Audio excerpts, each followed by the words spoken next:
สนับสนุนโดยน้ำดื่มหัวเสืออาทิตย์แล้วนี้อยู่ประเทศเฮา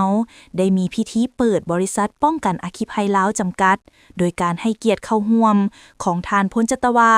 ค้อนสวรรค์สมภาไสยรองรัฐมนตรีกระทรวงป้องกันความสงบมีบรรดาทานคณะนำพาบรรษากรมกองอ้อมข้างกระทรวงป้องกันความสงบเข้าร่วมท่านพันเอกบริวงศ์วงศ์หลวงลาดหัวหน้ากรมตำรวจสกัดกั้นและต้านอัคคีภัยกรมใหญ่ตำรวจได้รายงานความเป็นมาว่าบริษัทอีจินวิศวกรรมก่อสร้างลาวจำกัดได้เสนอเจตจำนงมายังกระทรวงป้องกันความสงบจุดประสงค์เพื่อขอร่วมมือสร้างตั้งบริษัทป้องกันอัคคีภัยลาวจำกัดเพื่อเป็นส่วนหนึ่งในการป้องกันทรัพย์สินของภาครัฐและเอกชนตามตึกอาคารบ้านเฮือนและสถานที่ต่างๆให้มีความปลอดภัยจากอัคคีภัยต่อกับเจตจำนงดังกล่าวคณะบรรษากระทรวงป้องกันความสงบได้มอบให้บรรดากรมวิสาสะเพาะสมทบกับภาคส่วนที่เกี่ยวข้องเป็นเจ้าการศึกษาค้นคว้าปรึกษาหารือความเป็นไปได้ของโครงการให้ถูกต้องสอดคล้องตามระเบียบหลักการ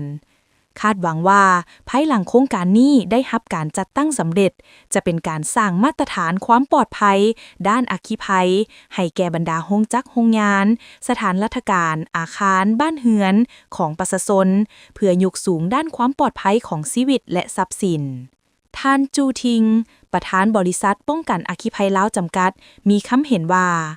ผ่านการศึกษาข้อมูลด้านต่างๆเห็นว่าบริษัทมีความพร้อมทุกด้านโครงการสร้างตั้งบริษัทป้องกันอัคคีภัยลาวจำกัดมูลค่าการลงทุนทั้งหมดจำนวน20 ล้านดอลลาร์สหรัฐบริษัทเป็นผู้ลงทุน 100% ระยะเวลาการร่วมดำเนินธุรกิจ30 ปีบริษัทถือหุ้น 80% กระทรวงป้องกันความสงบถือหุ้น 20%แนวใดก็ตามยังบ่มีการรายงานว่า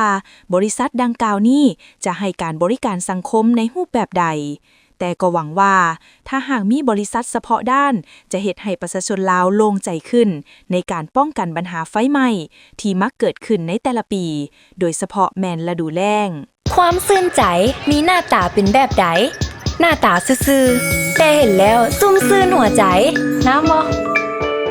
น้ำดื่มหัวเสือคุณภาพเหรียญคำระดับสากลตื่มความซื่นใจห่วงใยทุกเวลา